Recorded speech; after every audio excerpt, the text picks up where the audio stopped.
नमस्कार.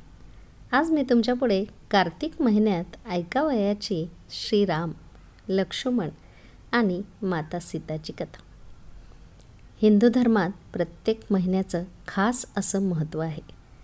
त्यानुसार पूजाविधी, शुभकार्य आदी गोष्टी केल्या जातात. देशात सामान्यतः उत्तर भारतीय आणि दक्षिण भारतीय अशी 2 पंचांग वापरली जातात.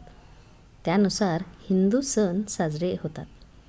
उत्तर भारतीय पंचांगानुसार नुकताच कार्तिक महिना सुरू झाला आहे. भगवान श्री विष्णू आणि लक्ष्मी देवीच्या आराधनेसाठी हा महिना विशेष असतो. जीवनात सुख, समृद्धी, यश, पैसा प्राप्त व्हावा यासाठी कार्तिक महिन्यात पूजा, व्रत, वैकल्य केली जातात. कार्तिक स्नान, दान, तुळस आणि सूर्याला अर्घ्य देणे, लक्ष्मी देवीच्या स्तोत्राचं पठण करणं आदी उपासना या महिन्यात केली जाते. यामुळे जीवनातलं सर्व दुःख, कष्ट, अपयश आणि समस्या दूर होतात, असं जाणकार सांगतात. 14 नोव्हेंबरपासून कार्तिक महिना सुरू झाला आहे. प्रामुख्याने कार्तिक महिन्यात विविध धार्मिक विधी केले जातात. एकूणच कार्तिक महिना हा भगवान श्री विष्णू आणि लक्ष्मीच्या आराधनेसाठी महत्त्वाचा असतो. या कालावधीत स्नान, व्रतवैकल्य आदी गोष्टी विशेष महत्त्वाच्या आहेत. कार्तिक महिन्यात विशेष उपासना केली तर सर्व कार्यात यश आणि मनातील इच्छा पूर्ण होतात असं मानलं जातं. तर मित्रांनो, कार्तिक महिन्यात ऐकावयाची अशीच एक कथा. चला तर मग कथेला सुरुवात करूयात. श्रीराम लक्ष्मणाची कथा. भगवान श्रीराम, लक्ष्मण आणि माता सीता पिता दशरथांच्या आदेशानुसार वनवासाला जाऊ लागले. वाटेत गंगा, यमुना आणि गोमती या नद्यांमध्ये आपल्या पूर्वजांचे तर्पण करून कंदमुळे आणि फळं फुलं खाऊन सगळेच जंगलात आपला वेळ घालवू लागले. तेवढ्यातच कार्तिक महिना आला. पहिल्या दिवशी लक्ष्मणाने श्रीरामांच्या आज्ञेनुसार फळं आणि फुलं आणून माता सीताला दिली. त्यानंतर माता सीताने जेवणासाठी 4 पत्रावळी घेतल्या. तेव्हा लक्ष्मणाने माता सीताला विचारले, आपण तिघे आहोत, मग 4 पत्रावळी का घेतल्या? आपल्यात चौथा कोण आहे? मग माता सीता म्हणाली, 1 पान श्रीरामांचे आणि दुसरे तुमचे, 1 माझे आणि 1 गोमातेचे. श्रीराम आणि लक्ष्मण माता सीतेला विचारले, पान वाढून झाले तरीही तुम्ही भोजनाला सुरुवात का केली नाही?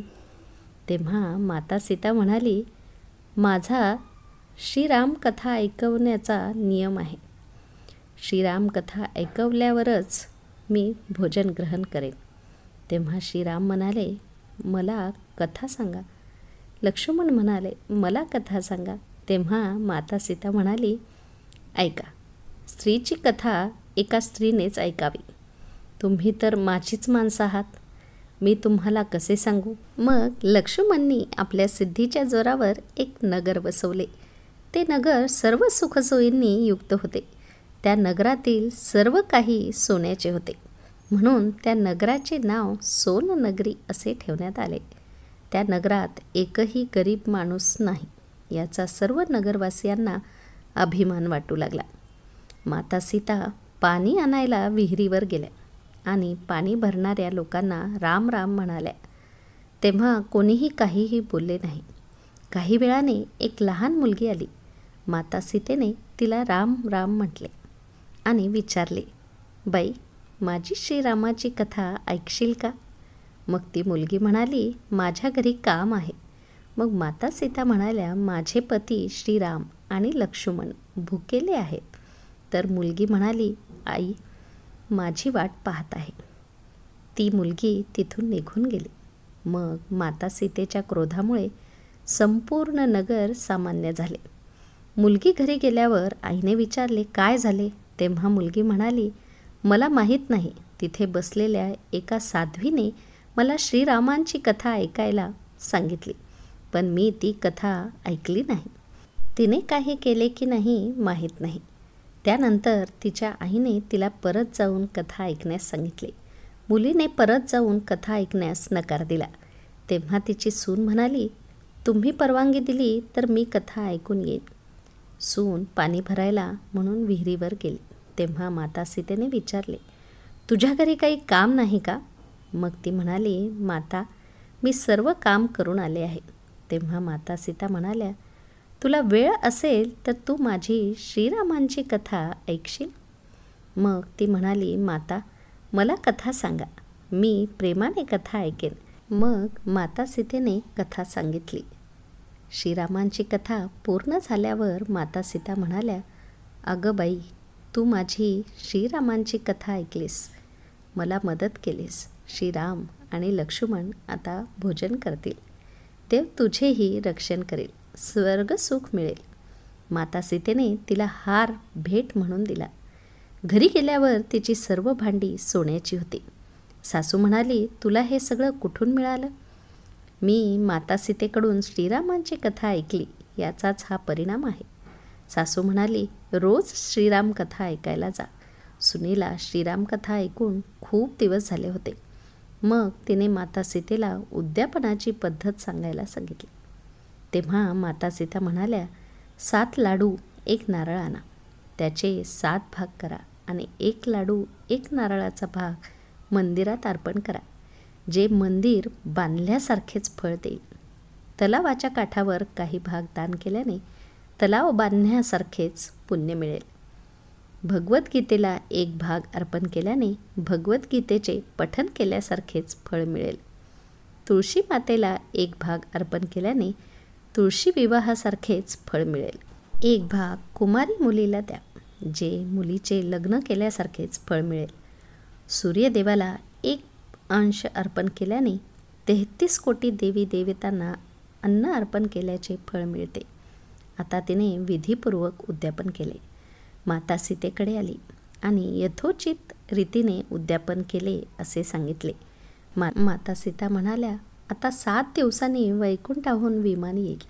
7 दिवसांनी विमान आले आणि सून म्हणाली, सासूबाई, विमान स्वर्गातून आले आहे.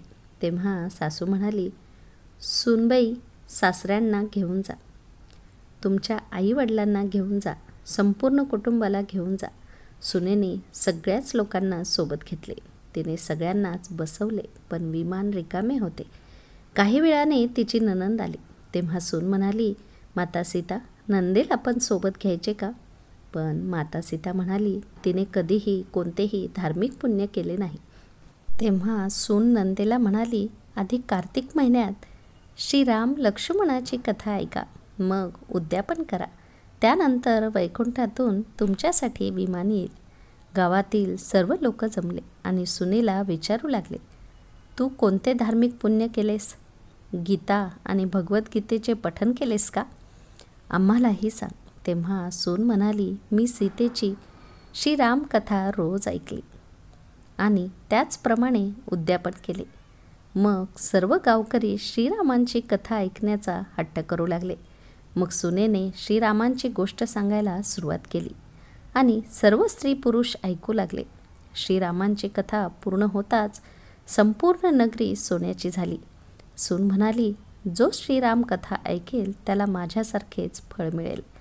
सर्वजण श्रीराम लक्ष्मणाचा जय जयकार करू लागले आणि विमान स्वर्गात गेले. 7 स्वर्गाचे दरवाजे उघडले. पहिल्या दारावर सर्पदेव आणि सर्व देवदेवतांनी फुलांचा वर्षाव सुरू केला. देवांनी विचारले, तुम्ही कोणते पुण्य केले? तर त्यांनी सांगितले, आम्ही श्रीराम लक्ष्मण जानकीची कथा ऐकली. सर्व देव म्हणाले, आता तुम्ही वरदान मागा. मग ते म्हणाले, आम्हाला असे वरदान द्या की जो कोणी श्रीराम लक्ष्मण जानकीची कथा भक्तिभावाने ऐकेल त्याला आमच्यासारखेच फळ मिळेल. सर्व देवांनी पुष्पवृष्टी केली आणि तथास्तु म्हणाले. सर्वत्र राम नामाचा जयघोष सुरू झाला.